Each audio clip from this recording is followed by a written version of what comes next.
And we are back and live for another productivity show. How are you today, Brooks?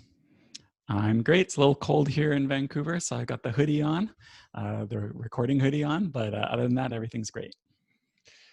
Doesn't look like an Asian efficiency hoodie, so I don't know if this is approved or not. I never got one. I only have the T-shirt. I wasn't lucky enough to get the coveted hoodie. We'll have to rectify that. Oh well, I have a stash here at home, so next time I see you, I'll have to give you one. But I'm wearing a Yeah. T-shirt because it's bloody hot here in Austin, Texas. It is summer here officially, so I'm excited about that. And I know we are recording from the dojo as well. And we have an Austin Knight here as well that is watching and listening to us here today. But we're going to be talking about how to master your calendar. We're going to share some specific calendar strategies that we use, and arguably one of the most efficient and effective productivity tools out there. Because if you're not using a calendar, you're really missing out on how much more productive you could be. And if you already are using a calendar, we're going to share some tips with you here today that will take it into another stratosphere, because once you know how to use a calendar effectively and efficiently, it can really improve your productivity tremendously. So before we start diving into today's content, I just want to make sure everyone knows who's who. My name is Tam Pham, founder and CEO of Asian Efficiency, where we help people become more productive at work and in life. And today I have my co-host Brooks Duncan. How are you? That's right. I'm great. I'm up here in Vancouver, Canada, and really excited to be talking about calendars, which not a phrase I ever thought I would say, but I've come to love and embrace my calendar. So excited to get into it. So if you're brand new to using calendars, maybe you haven't really dabbled using a calendar tool, this episode is going to be for you. If you've maybe used the calendar before, but you feel like you can get more out of it, this episode is for you as well. We'll have some tips and tricks for you here. And if you're someone who's a veteran at using a calendar, we're going to share some tips for you here today as well. But before we start diving into today's content, we always like to share some of our top 3 favorite resources as of lately. And Brooks, I know you have a list here for everyone. So would you mind sharing what you got for us today? Yeah, so these are 3 things that we're loving and recommending these days. Number 1 is called World Time Buddy. So we mostly use it on the web here at Asian Efficiency, but they also have an iOS app and an Android app. So it really lets you convert time zones, see activities going on in different time zones, look at what time it is in different places. We use it when we have invitations, so people can see what time it is for them in their time zone, but it does a lot more than that. So World Time Buddy is really handy. Next one is Asana. This is a tool we recommend a lot for people who want to keep track of tasks and projects, especially when you're working with others. Asana is one of the better tools for that. And number 3 is a book called The Bullet Journal Method by Ryder Carroll. We're going to be talking about bullet journals a little bit today. And you don't need to read this book in order to use a bullet journal. There's a lot of resources online for doing that. And we actually have a course on the bullet journal in the dojo. But if you want like a good introduction, I was a little skeptical when this book was recommended to me, but I read it and it is a pretty good, and it will definitely get you on board with the concept of using a bullet journal. We'll have links to everything here in the show notes. So if you go to.com/306, you'll find everything there, and also everything that we'll talk about today. If you're listening to us in a podcast app, you'll be able to just swipe and you'll see some show notes and links there as well. Before we start diving in, I also want to announce that if you're a dojo member, and even if you're not, you should become a dojo member. But we have a Do the Damn Thing call. It's one of our live coaching calls that we do in front of our community, where we actually start implement stuff. So it's not us teaching, but it's actually working together on implementing something. So it could be like a simple habit, a new tool. For this particular month, we're going to have mastering your calendar as the theme for the DTDT, or Do the Damn Thing. So we're going to show you and walk you through on how to set up a calendar, actually put the best practices in place, and actually have you do it live with us as well. And if you have any questions, then we can answer them live. So if you want to go to join that particular DTDT, you would go to theproductivityshow.com/implement. And if you're already a member, you will get an email from us. But if you're not a member, again, go to that URL, theproductivityshow.com/implement. All right, Brooks, why are we talking about calendars today?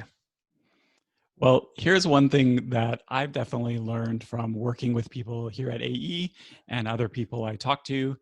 The most productive people all use a calendar. Like, we don't know anybody who we would consider Asian efficient who doesn't use a calendar. And what I mean by using a calendar isn't that you have a calendar up on your wall and it just kind of sits there and you can see what day it is, or maybe you put birthdays or big ticket appointments on there. When we say use a calendar, we mean proactively use your calendar in order to manage your day and your life. So if you find your if you say to yourself, oh, I'm a productive person and I don't really use my calendar, well, imagine if you actually use one. You'd become like Jedi level Asian efficient. And when you think about it, the calendar is such an important representation of what we have going on. You know, we all get 24 hours in a day, we all get 168 hours in a week, and how you allocate them is really up to you. Like, we might have some things we have to do, but we often have to have a lot of intentional time as well. So you can either be proactive and intentional with what you focus on, or you can be reactive and just see what comes up. And the tool you can use to really be on control of that is a calendar. The way I like to use a calendar, or the way I look at that particular tool, is for me mostly about what's realistic versus what's not realistic. And when I use a calendar, I know what's realistic. These are some of the things that I can get done. These are some of the things that I know I can accomplish based on my commitments that I have, whether it's appointments or errands that I have to run, right? Because if I have a meeting day, let's say uh, Wednesdays in our company is meeting day, and we have like 6 or 7 meetings in a day, I'm probably not going to get a lot of stuff done. Right. And if I know that ahead of time that I'm committed to all these meetings, I know that I shouldn't be stressing out about missing out on doing some deep work or some creative writing or whatever. But if I don't know that, then I can easily, get upset about something. I could, have all this negative self-talk of like how terrible I am, how unproductive I am, when in fact it wasn't realistic whatsoever. So I find the calendar as a tool really effective in terms of, okay, this is something that is actually realistic in terms of what I can do, and this is what it's not. And by externalizing it and also making it visual, it makes it really easy to see what's coming up, and then also kind of plan accordingly. Because ultimately, planning your week or planning your day is just really comes down to what's realistic and what's not, and what can I actually accomplish. Yeah. For me, like, my calendar is definitely one of my most important planning tools. Whenever I get into trouble productivity wise, it's almost always because I planned to do something that realistically just couldn't happen if I had really considered what was going on with my calendar. Like, for example, today, the day we're recording this, we actually had quite a few meetings at AE as we were planning some stuff and just doing some meetings starting at 8 a.m. this morning, and it was pretty back to back for a lot of the day. So I actually had quite a few things that I would have loved to do today in a perfect world. But thankfully, I looked at my calendar and I knew that a lot of these things just were not going to happen today. So I didn't even plan them. I didn't put them as one of my most important tasks.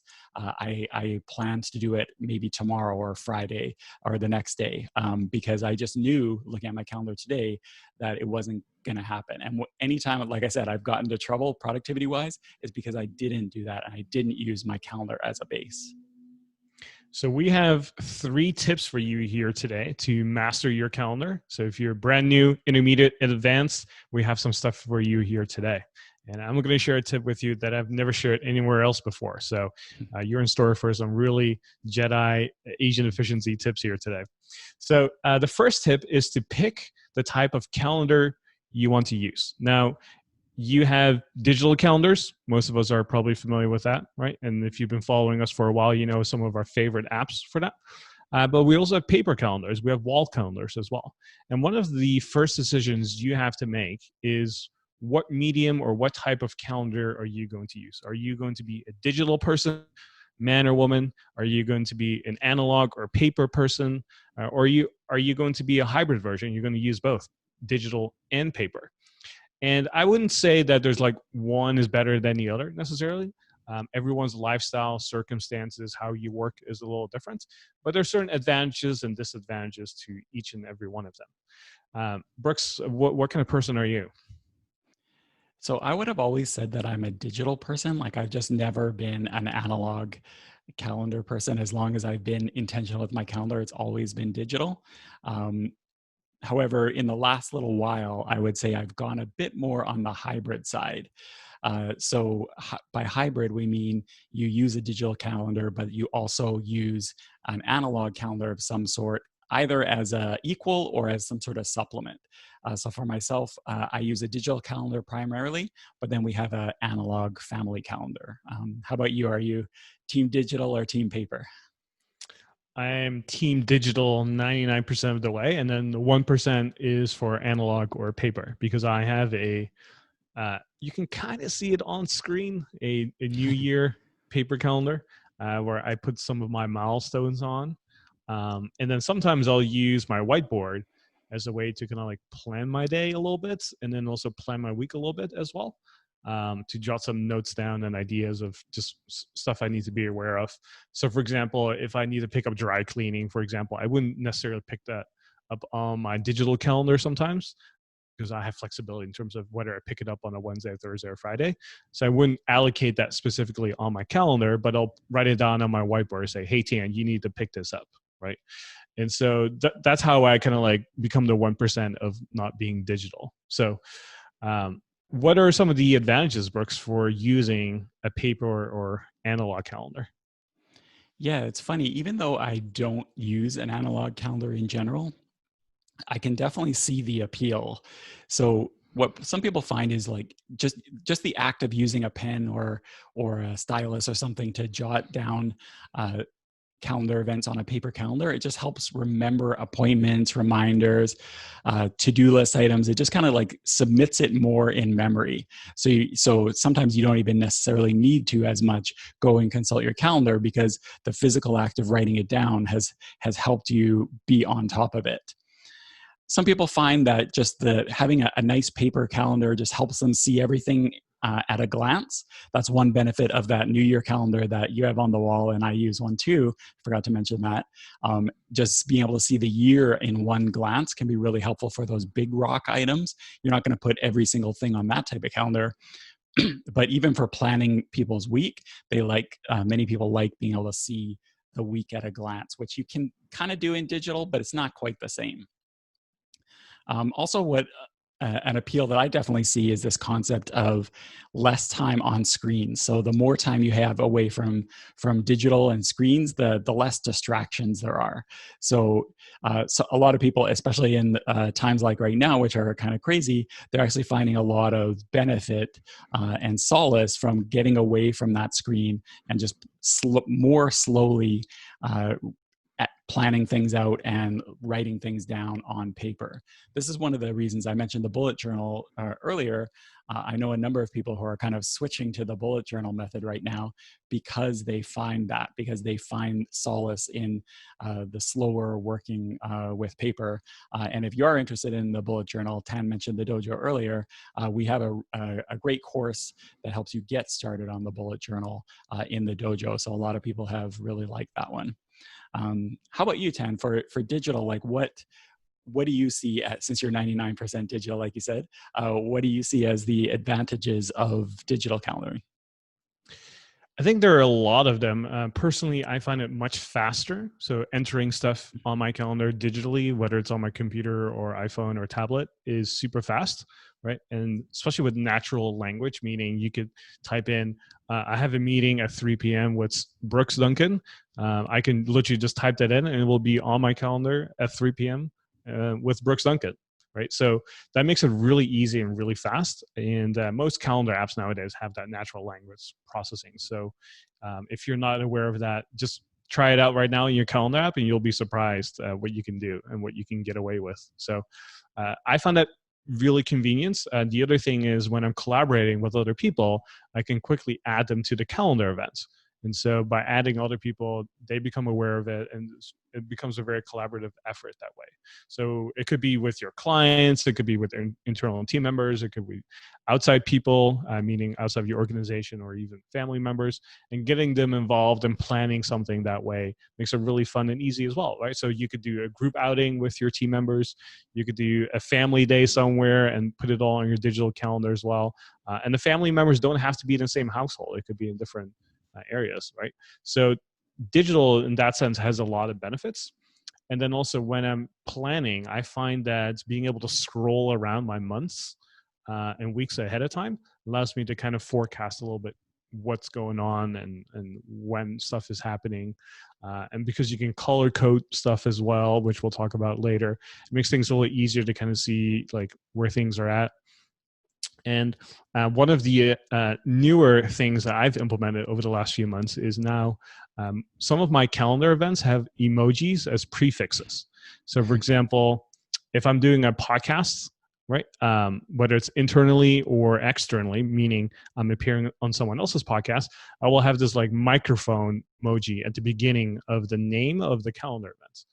And then if I'm doing like a video interview or a video podcast somewhere, I'll have like this camera emoji at the beginning of the title. So it will say something like camera emoji 10 appears on X podcast or something like that, or a YouTube video. And then if I have an in-person meeting with someone, I'll have like a bright yellow star at the beginning. And so when I'm scanning my calendar, I can just look at the emojis and kind of see what's going on, and particularly if I have to like dress up or something, or if I just have to go somewhere, meet someone in person. It makes it really easy. And I find that even more efficient than color coding. Because with the icons, I can kind of see what my day kind of looks like. So that's something I find very beneficial to using a digital calendar for. And if you're listening to this, you're probably wondering, okay, Tian, this sounds great, but what are your apps? What do you recommend? And if you've been following us for a while, you know we are big fans of Google Calendar, right? We also like BusyCal on top of that, and Fantastical. So those are some of the apps that I personally use. I use them both. Most of the time, I tend to use planning and just like day-to-day use. And then Fantastical, I use oftentimes on my phone. I find that the UI on the phone is very beautiful and easy to use. Whereas on the desktop, I really prefer BusyCal, which is kind of like a power user calendar app. And if you're on Windows, you know, I think Outlook is probably the gold standard there, and probably something that everyone should really use on that particular platform. Yeah, one thing we do want to say though is we don't want you to walk away from this episode thinking if you do want to go digital that you have to go out and buy one of these power calendar apps. I actually recommend that you not do that. I recommend that you start using the built-in tools, whether it's just the calendar on your iPad or Mac or in Windows or on your mobile device. Just start with that one. And then if you get the hang of you doing things digitally, and then if you find that you're hitting some limitations or you see some benefit, then you could move to these more power apps. Because what happens a lot of times is they start with using one of these power calendar apps, and they think that, and they run into trouble because maybe some of the configuration is a bit complex, and then it just adds to the problem that they're trying to solve. So I'd recommend start simple and then improve from there. And the beautiful thing is when you go hybrids, which is kind of like the third variation here, meaning you use a combination of paper, analog, and digital, you can kind of have the best of both worlds too, right? And you and I kind of like in some shape or form do that as well. I'm definitely more digital than I would say a hybrid version, but I use paper and analog tools as well. Sometimes when I'm planning my day, I literally use a sticky note, and you know, I have something here right now written down on a sticky note because I want to just simplify something. And so I'm not afraid to use, you know, paper or sticky notes or keep it really old school in that sense. But have you seen any sort of advantages or disadvantages from using a hybrid model, maybe amongst your own usage or in your family or clients? Yeah, so if you're going for the hybrid calendar, there's different ways you can do it. So one way is to have like the master, what we call the master system, be a digital calendar. So that's your Google Calendar, your Microsoft 365, your iCloud calendar. That's kind of like the definitive master calendar. And then maybe you use an analog calendar, like a paper calendar, as your second way, your capture or your other interface. So for example, what I do is everything we do lives in Google Calendar for our family. I have a personal one, family one, et cetera, et cetera. But then we have a family calendar on the wall so that the entire family gets a snapshot of what's going on that week. And we tried to kind of do digital for the whole family, but it never really stuck. So I talked about this more in a lot of detail in TPS305. So we'll have a link to that in the show notes. But that has been a situation where trying to get everybody to go digital just wasn't going to work. So we did a hybrid model. What other people do too is they again have the digital calendar as their master, but when they're planning their day, they write down their appointments for the day on a paper planner, and then they kind of roll with that through the day. So they don't have the distraction of the screens and stuff like that. They have everything on paper, but that kind of master calendar is there digitally, so you kind of get the benefits of all of that. One thing I've discovered and noticed is that the big downside of going hybrid is that sometimes there's a little bit of duplicate work there. Meaning, okay, you look at your digital calendar, you copy it over to your physical calendar, right? So that's a duplication there. But the other way around is also dangerous, because if you are taking appointments on paper, but then don't put them on your master calendar digital, then you have like essentially a calendar that's out of sync, right? So that's something you would want to pay attention to. And I think that's one of the downsides of using a hybrid model. So you have to be very careful and mindful that whenever you capture stuff in one medium, that it carries over to the other one. And typically it goes from medium paper to the medium digital that is kind of like missing for most people that go to hybrid model. So if you are using that variation, that's something you want to pay attention to. And like Brooks mentioned, we talked more extensively in TPS 235 about that. So if you go to theproductivityshow.com/235, you'll be able to listen to that particular episode. All right, so that is the first tip. Again, you want to make sure you pick the right type of calendar for you. Let's move on to the second tip here for today, and that is to determine what you need to put on your calendar. Now, typically, when we first start learning about how to use a calendar, we typically put appointments on there, right? It's a way to kind of figure out what's actually going on my day, and also this particular week, and what time you need to be somewhere. And that's a really foundational level of how to use a calendar. But there's so many other things you can do with that, right? You could put appointments with yourself on there for you to focus on stuff. You could put like whole day events on there if you want to like theme your days and focus that way. And there's so many creative ways you can use this. So we want to give you some ideas here of how you can use your calendar in different ways. And so I'm curious to hear from you, Brooks. What are some of the unique ways of you using your calendar? Yeah, so I have the standard appointments and meetings. Sometimes I'll put like time specific tasks, things that have to happen at a certain time. Usually I use my task manager for that, but sometimes if I want to be really sure, I will put it on my calendar. Sometimes I will do time blocks. So if I want to make sure when I'm planning my day, if I want to make sure that I have space to work on something, like I did this today, there's something I want to do actually right after we record this podcast, I'm going to be working on. So I actually have that on my calendar so that I don't get booked something else during that time. I know when I'm looking at my day that I'm going to need to have the time and energy to do that task because it's on my calendar. I'm able to prepare for that. Sometimes I will also I don't do this every day, but sometimes if I have a packed day, I will put breaks on my calendar as well. So I'll put, right now, I have a standing 10 o'clock short meeting every day to go up and just I call it my family huddle, where because my kids are home right now as we record this, so hopefully they don't come downstairs while we're recording. But I have it on my calendar to go up and like check on them, see how the school is going, see if there's anything they need my help with through the day. I actually have that on my calendar, and they know that I'm going to be doing that at 10 o'clock, so that they don't come down to ask me things and interrupt my working time, because they know and I know that I'm going to be coming to them. And I have that on my calendar to make sure that I have time to do it. Another thing that I do that has been really helpful in the past is I have a separate planning calendar.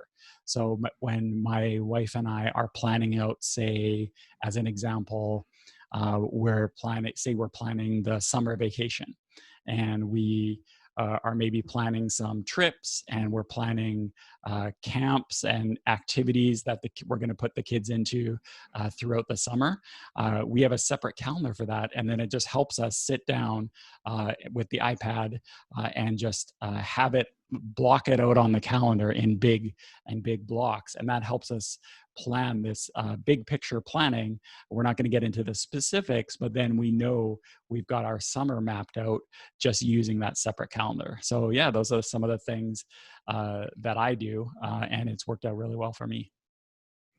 So appointments, meetings, I think are really basic things everyone can put on the calendar, right?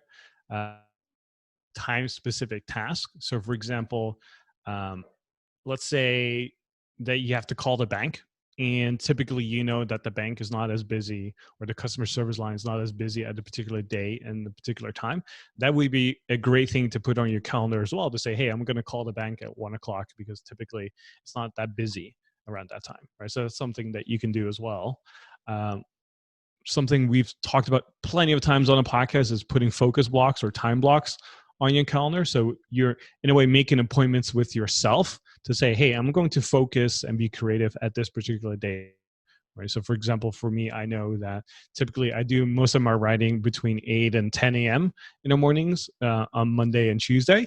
So I have those blocks of time blocked off on my calendar to work on that. And so that's something that you can do as well. So make appointments with yourself to do certain things. And like you mentioned, Brooks, putting in dates where you have like breaks planned out is a great way to do that as well. So not just like lunch and dinner, but also just days off, right? So for example, right now I'm going through a phase where over a span of 6 weeks, I'm taking a 3-day weekend. So I have every Friday off over a span of 6 weeks.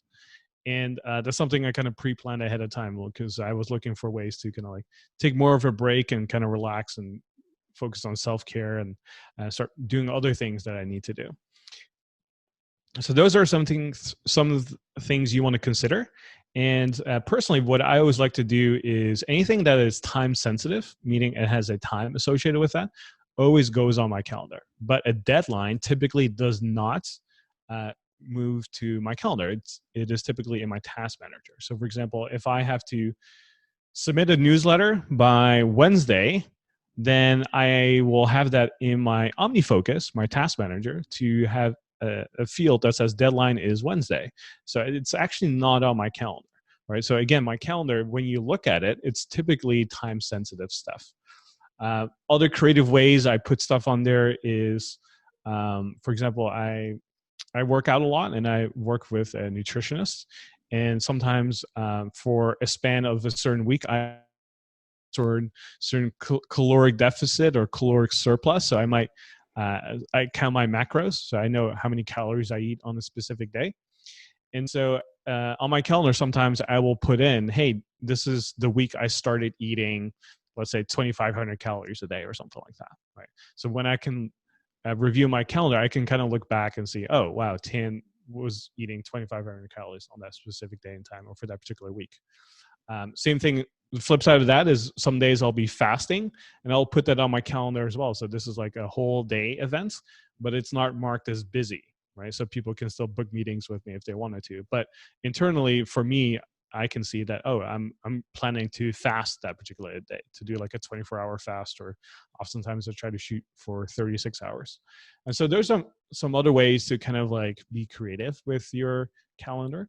And if you want to take it to like Jedi level status, what you really want to learn is how to use a calendar alongside your task manager. So how do you use something like BusyCal with OmniFocus, which is kind of like my tool set, right? And once you can learn and discover how that works together, I mean, that's like one of the key ingredients for, a personal productivity system, which we've talked about in different episodes before. But those are some of the things that you should consider. Yeah, I'm glad you made that distinction between using your calendar alongside with your task manager, because this is a question that comes up quite a bit, which is, what should go on a calendar versus what should go on a task manager. And you gave some examples of for you, but yeah, like a task manager is the actual projects and tasks that you work on, and the calendar, for me anyway, the calendar is the time you set aside to do those projects and tasks. Like, for example, this podcast, that recording that we're doing right now, that is on my calendar. I need to make sure that I'm here at the time to record. However, I don't have everything involved in this podcast on my calendar. I don't have upload recording, choose title, all that stuff on my calendar. That doesn't belong there. That belongs on a task manager. So that's the way that I think of it. One thing that Janira, we record these episodes live with our dojo audience.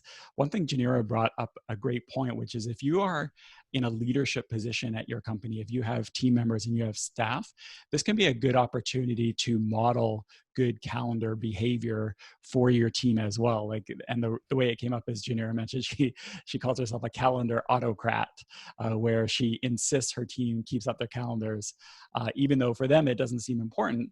But she knows, and anyone who's led a team knows, that the more that the team embraces the concept of having a good calendar setup, the better everyone works together, because you don't have these road bumps. Everybody knows where everyone else is, and everybody knows what everyone's availability is, and it just solves so many problems when you and your team all use a calendar properly. So the thing to keep in mind, all the ideas that we just talked about, I don't recommend that you put them all into action right away, because then your calendar will look very overwhelming. And especially when we talk about the third tip here, it will go even crazy to the extent that you might not want to use a calendar going forward. And keep in mind, we've been using a calendar for over a decade, right? So we have a lot of experience, and we've tried a lot of different things, and we added stuff over time. So even though we have a lot of, kind of cool tips and tricks going on, we recommend that you always implement just one thing at a time. And over time, you're going to have your own way of using a calendar that might look really intimidating to others, but is completely normal to you, right? And that takes time. So just implement one thing at a time. All right. So the second tip was determine what you need to put on your calendar, right? And we give a lot of ideas there. So let's move on to tip number 3 here, and that is to color code your calendar. Many people, for some reason, don't know that you can do this. Oftentimes, when we just use the default calendar, in this case, we're talking about digital here, most people don't know that you can actually color code them, right? So you can have a way to, say, color code certain events so they are green, which might indicate that you're working. And then maybe you have certain events that are blue, which might indicate that you're working out or exercising. And then you have maybe stuff that's orange, which could indicate that these are hobbies. Maybe you have something that's purple that could indicate those are meetings. And so once you color code your calendar, what's cool about that is that once you start looking from like a month point of view or like a weekly point of view, you can kind of see what's kind of going on in a typical week. And if a color stands out or it's dominating, then you know that particular activity is very dominant heavy in that particular week, which could be meetings, it could be errands, maybe it's you exercising, depending on what your goals are, right? If your goal is to, say, exercise a lot, then hopefully that color that you assign to exercise appears a lot on your calendar. And if it doesn't, you can kind of know, oh, that color doesn't appear that very often. I need to do something about this, right? So that's where color coding is so useful. And there's some other ways you can use it as well. But Brooks, I'm kind of curious to hear, how do you use this, or do you use it at all? Yeah, I'm a big color coder, and I kind of give some thought to the colors that I use too. Uh, so for me, I have my personal calendar. That's red. Red's my favorite color. So I have my personal calendar red. I have my family calendar purple, which is for no good reason other than that's just what we picked. So the calendar that I share with my wife and theoretically my kids, though they never look at it, is purple. And then my AE calendar for my Asian efficiency stuff is orange. So Asian efficiency orange. That's all my AE stuff is in orange. And then my planning calendars are green. So like you said, when I look at my calendar, I can see right away what's going on in the day. The nice thing about having, and this is with digital, the nice thing about doing it this way is most calendar tools and apps let you hide calendars. So by splitting your calendars up and color coding them, you can then turn on and off different calendars. So if you want to just focus on your work stuff and don't want to get cluttered by personal stuff, you can turn those personal calendars off and just see your work stuff and then turn them on later. Or if you want like a holistic view of everything going on in the day, you just have them all turned on, and then you get a realistic picture. So this ability to turn on and off calendars, I really recommend that you take advantage of that if you're somebody who uses digital. Um, the emoji tip is a great one because we've had some people mention to us that the tool that they use for calendars doesn't support color coding. At least the events don't show up in different colors. And so one workaround to that could be the emojis that you were talking about. So if you can't, for whatever reason, change the colors in your tool, then you could use emojis and you kind of get the same effect. So that is one solution.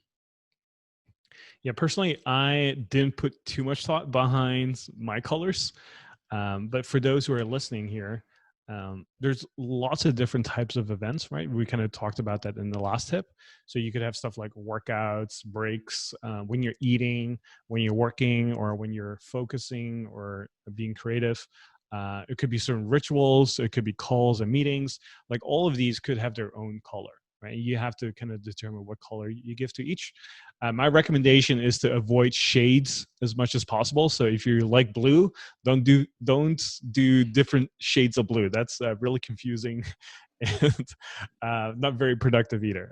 I've tried that and I can tell you it does not work whatsoever. So don't do that. So the more variety you have, the more it looks like a rainbow in a way, the better, right? So for me personally, I use very few colors like green, blue, purple, red, orange as well. And I find that you emojis is very helpful as well.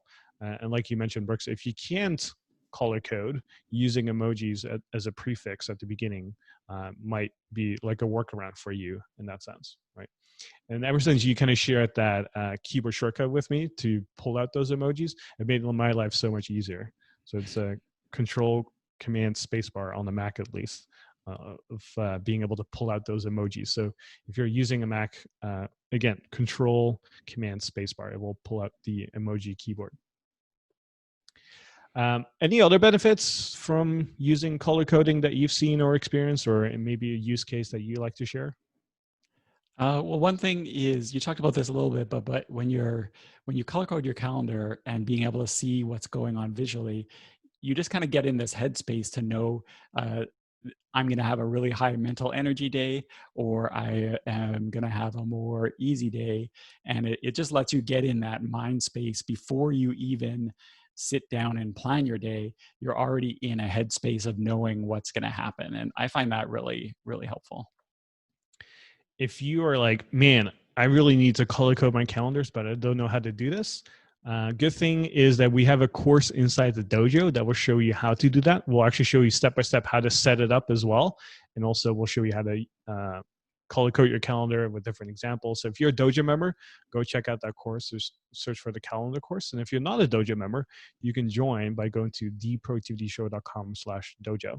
And then also with the DTDT coming up, do the damn thing, we're going to walk you through this as well. So if you want to show up live and have you implement it with us as we give you some coaching and guidance on how to do that, you definitely don't want to miss out on that. So if you want to join us there, go to theproductivityshow.com/implements. And if you join a little bit after the live session, you can also get access to the recordings as well. All right, so that is the 3 tips that we have here today. But Brooks, I know you were overly excited, and right before we went live, you added a bonus tip for everyone here, because I know this is one of your favorite calendar tips, and that is to add buffer blocks to your calendars. And if you've been following us for a while, you've heard Brooks talk a lot about this. Maybe if you've been following the 12-week year, you might have heard of this concept. But Brooks, for those who've never heard of buffer blocks, can you explain what this is? Yeah, when we talk about buffer blocks, we kind of mean it from 2 different perspectives. So, first is the perspective that is outlined in the 12-week year. So, you can check out the book, The 12-Week Year, or again, not to hype up our dojo courses too much, but we also have a dojo course about the 12-week year as well. But you can also check out the book, The 12-Week Year. And the concept of buffer blocks there is what you want to do is add some time during each day. Maybe it's at the start of the day, the end of the day, or some time that works with your schedule, where you keep that free so that you can do those kind of admin tasks, things that come up, checking email, unexpected events that come up that you are able to time shift to a different point by having space set aside in your calendar for those things. Then when those things come up, they're less likely to derail the stuff you have on your calendar. So as an example, if you have on your calendar that you are going to work on some project, and then someone sends you an email or gives you a call and asks if you can pull up some sort of report, well, it depends on the relationship and how soon that's needed, but chances are it may not be needed right that second. So what might happen is when we get a request like this, it derails the thing that we're working on. But if we have buffer blocks set up throughout our day, then we can say, sure, I will do that, but I will get it to you at 4:30 this afternoon. And you already have that time set aside for all of these sorts of unexpected things that come up. So that's a buffer block. That's one way to look at it.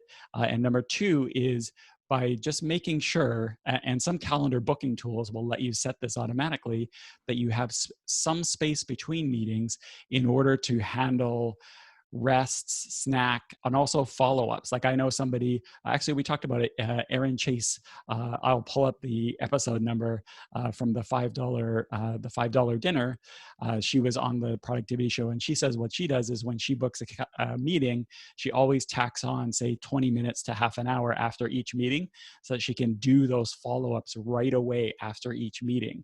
Because otherwise what often happens is we have all these action items that come out with a meeting, but then everybody forgets about them, or it doesn't get done, or it just ends up messing up your time in other times during your week. Whereas if you add a little bit of buffer time after each meeting, then you can just knock those things off right away, and they don't impact the rest of your week. I found buffer blocks really helpful, and I've always kind of had them, but I never really put them on my calendar personally, because I know typically like the last 30 minutes of my day is usually when I do a lot of the off ramping for the day, right? So like I prepare my to-do list for the next day. Anything that kind of got missed or needs like last minute attention, that's usually when I allocate it to that time as well. So if something comes up during the day and I have to do it at some point, I usually try to move it towards the end of the day as much as possible, which is kind of like my unofficial buffer block. And speaking of appointments, a lot of people can book meetings with me through, say, a tool such as Calendly. And one of the settings that they have in there is that you can introduce like buffer blocks between calls, right? So that you don't get stuck between calls back to back to back with no breaks in between, because sometimes you have to use the bathroom or need a quick bite or drink or get outside to get some sunlight or go for a walk or actually go somewhere. And so if you're using a scheduling tool such as Calendly or Schedule Once or something like that, you always want to make sure you introduce buffer blocks between calls as well, so you don't feel like you're being on call all the time and you never have a break or anything. All right, so that is the bonus tip. And as always, with Agent Efficiency and the Productivity Show, we want to make sure things are simple and actionable. So there's a lot for you to implement here today. But if we had to kind of summarize it, what we would suggest you do next is choose what type of calendar you're going to use. Are you going to be analog paper? Are you going to be digital? Or are you going to be a hybrid model? which one of these three resonates most with you. And once you have one, we recommend that you start putting your appointments on there, put time-specific tasks on there, and also some specific events, and maybe even color code them if you can to take it up a notch. And if you want to learn how to do this specifically live with us, or get access to some trainings with us on how we do this and walk you through step by step on how to set this up, color code it, and make sure that everything is up and running, we have a Do the Damn Thing call coming up very soon. So if you want to register for that, you would go to theproductivityshow.com/implement, and we'll make sure that you're going to get access to the training or be there live with us as well. And it's going to be taking place July 7th. So if you're listening to this before then, be sure to register for that to attend live. And if you're coming after that, you'll be able to get access to the recordings of that. Again, it is theproductivityshow.com/implement.